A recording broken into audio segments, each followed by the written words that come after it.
जय श्री कृष्णा। राधे राधे दोस्तों, आप सभी को पापन कुशा एकादशी की हार्दिक शुभकामनाएं। आज की वीडियो में आप जानेंगे कि जिन भक्तों ने पापन कुशा एकादशी का व्रत किया है उनको व्रत का पारण किस प्रकार से करना चाहिए, क्योंकि एकादशी के व्रत का जितना महत्व होता है उतना ही महत्व व्रत के पारण का भी माना गया है। और पारण करते समय कौन सी कथा सुननी चाहिए वो कथा भी आज आप हमारे चैनल पर सुनेंगे। तो आप सभी लोग चैनल पे बने रहिएगा, वीडियो को पूरा जरूर देखिएगा। एकादशी के जिस व्रत से पापों को अंकुश लग जाए तो उस व्रत को पापन कुशा एकादशी कहा जाता है। वनवास से लौटने के बाद भगवान राम और उनके भाई भरत का मिलाप भी इसी एकादशी तिथि को हुआ था। इस वजह से इस तिथि का महत्व और भी बढ़ जाता है। इस एकादशी में भगवान पद्मनाम का पूजन और अर्चना की जाती है, जिससे भक्तों को अक्षय फल की प्राप्ति होती है और सुख समृद्धि में वृद्धि होती है।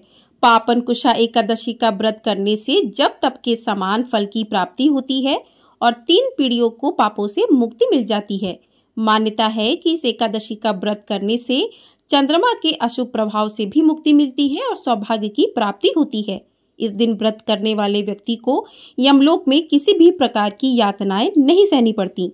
भगवान कृष्ण ने युधिष्ठिर को इस एकादशी का महत्व बताते हुए कहा कि यह एकादशी पाप का निरोध करती है, अर्थात पाप कर्मों से रक्षा करती है। तो जो भी भक्त पापन कुशा एकादशी का व्रत करते हैं तो उन्हें व्रत के अगले दिन सूर्य उदय होने के बाद पारण करना चाहिए। एकादशी व्रत का पारण द्वादशी तिथि समाप्त होने से पहले करना जरूरी माना जाता है। अगर द्वादशी तिथि सूर्योदय से पहले समाप्त हो जाती है तो एकादशी व्रत का पारण सूर्योदय के बाद ही किया जाता है।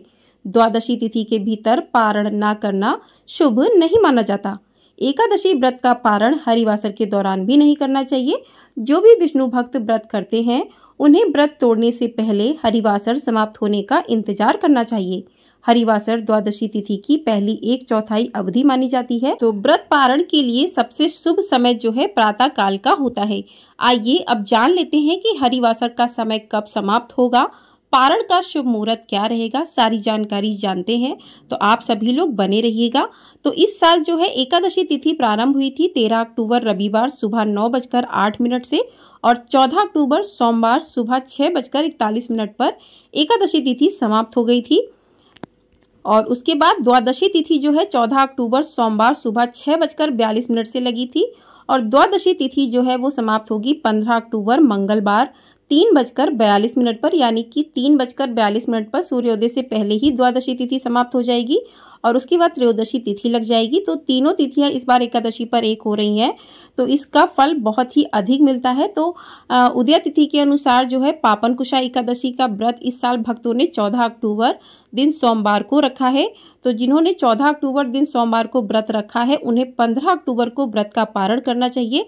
आइए अब जानते हैं कि हरिवासर का समय कब समाप्त होगा, उसके बाद व्रत के पारण का शुभ मुहूर्त क्या रहेगा।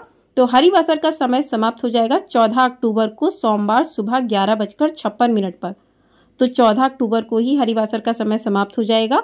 14 अक्टूबर को 11:56 के बाद हरिवासर का समय समाप्त होने के बाद जिन्होंने 13 अक्टूबर को व्रत किया था उन्हें 1:06 के बाद व्रत का पारण करना था और जिन्होंने 14 अक्टूबर को व्रत किया है तो उन्हें 15 अक्टूबर को मंगलवार सुबह 6:22 से लेकर 8:40 तक, तो इस समय में व्रत का पारण कर लें। तो आप लोग इस बात का संशय मत कीजिएगा कि त्रयोदशी तिथि लग जाएगी, व्रत का पारण कैसे करें। तो इसमें कोई भी परेशानी नहीं है, कोई भी समस्या नहीं है। आप त्रयोदशी में व्रत का पारण कर सकते हैं। ये शुभ माना जाता है या शुभ नहीं माना जाता है। तो आप इस व्रत के जो है पारण में आप अपना पारण कर सकते हैं इस शुभ मुहूर्त में।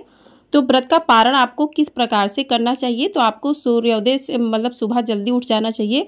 ब्रह्म मुहूर्त में उठकर स्नान आदि कर लेना चाहिए। उसके बाद सूर्य भगवान को अर्घ्य देना चाहिए और जहाँ पर आपने भगवान विष्णु की चौकी लगाई है वहीं पर आपको पूजन करना चाहिए।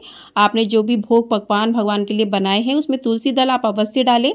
तुलसी दल डाल के भगवान का भोग लगाएं।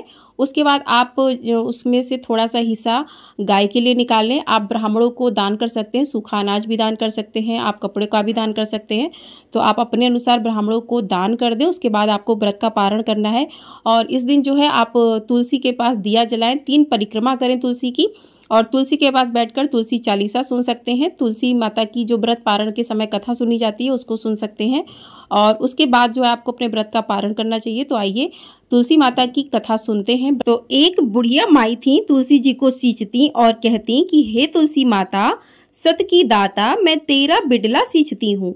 मुझे बहू दे, पीताम्बर की धोती दे, मीठा मीठा घास दे, बैकुंठा में बास दे, चटक की चाल दे, पटक की मौत दे, चंदन का काठ दे, रानी सा राज दे, दाल भात सा भोजन दे, 11 की मौत दे, कृष्ण जी का कंधा दे। तब तुलसी माता यह सुनकर सूखने लगी। तो भगवान ने पूछा कि हे तुलसी, तुम क्यों सूख रही हो? तुलसी माता ने कहा कि एक बुढ़िया रोज आती है और यही बात कह जाती है, मैं सब बात तो पूरा कर दूंगी, लेकिन कृष्ण का कंधा कहाँ से लाऊंगी? तो भगवान बोले, जब वो मरेगी तो मैं अपने आप कंधा दे आऊंगा। तो बुढ़िया माई से कह देना। जब बुढ़िया माई मर गई, सब लोग आ गए। जब माई को ले जाने लगे तो वह किसी से ना उठी। तब भगवान एक 12 बरस के बालक का रूप धारण करके आए। बालक ने कहा, मैं कान में एक बात कहूँगा तो बुढ़िया माई उठ जाएंगी। बालक ने कान में कहा, बुढ़िया माई मन की निकाल ले, पीताम्बर की धोती ले, मीठा मीठा घास ले, बैकुंठा का बास ले, चटक की चाल ले, पटक की मौत ले, कृष्ण जी का कंधा ले।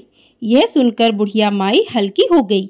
भगवान ने कंधा दिया और बुढ़िया माई को मुक्ति मिल गई। हे तुलसी माता, जैसे बुढ़िया माई को मुक्ति दी वैसे सबको देना। बोलिए तुलसी माता की जय। तो इस प्रकार से तुलसी माता की कथा पूर्ण होती है। तो इस प्रकार से आप तुलसी माता की कथा को सुने, व्रत के पारण के समय भगवान का पूजन करें। आप पापनकुशी एकादशी की कथा को भी सुन सकते हैं। और इस प्रकार से कथा सुनने के बाद आप दान करें, भगवान का भोग लगाएं, पूजा आरती करें। उसके बाद आप अपने व्रत का पारण करें। तो व्रत का पारण आप तुलसी दल मुंह में डाल लें और थोड़ा सा जल डाल लें, या फिर आप आंवला खाकर भी अपने व्रत का पारण कर सकते हैं। आप कोई भी मौसमी फल हो उसको खाकर व्रत का पारण कर सकते हैं। और जिस दिन आपको व्रत का पारण करना है उस दिन आपको तामसिक चीज़ों का प्रयोग नहीं करना चाहिए। कुछ लोग कहते हैं कि अब तो व्रत का पारण हो गया तो प्याज लहसुन कुछ भी खा सकते हैं, लेकिन एकादशी के व्रत के में होता है ये नियम कि आपने एकादशी का व्रत किया है तो आपको दशमी से ही नियमों का पालन करना होता है। आपको दशमी को नहीं खाना होता है प्याज लहसुन। और एकादशी का आपका व्रत है और पारण वाले दिन भी आपको प्याज लहसुन तामसिक चीज़ों का प्रयोग नहीं करना चाहिए। तो इस प्रकार से आपके व्रत का पारण पूर्ण होता है। तो आप लोगों को यदि ये वीडियो पसंद आई है तो वीडियो को लाइक अवश्य कर दीजिएगा, चैनल को सब्सक्राइब कर दीजिएगा। यदि आपने नहीं किया है, आपको हमारे चैनल पर प्रदोष व्रत की कथा भी सुनाई जाएगी, तो आप लोग उसे भी सुन सकते हैं। और इसी प्रकार से आपको आने वाले सभी त्योहारों की कथाएं हमारे चैनल पर सुनाई जाएंगी। तो अपना ढेर सारा प्यार आप लोग अवश्य दीजिएगा। आप लोगों को ये वीडियो पसंद आई हो तो लाइक ज़रूर कर दीजिएगा। लाइक एक माध्यम है जो हमें और आपको जोड़ता है, तो लाइक वीडियो को अवश्य कर दिया कीजिएगा। आपको हमारे चैनल पर शरद पूर्णिमा की कथा भी सुनाई जाएगी कि शरद पूर्णिमा कब है ये भी जानकारी दी जाएगी। तो चैनल को सब्सक्राइब जरूर कर लीजिएगा। जय श्री कृष्ण।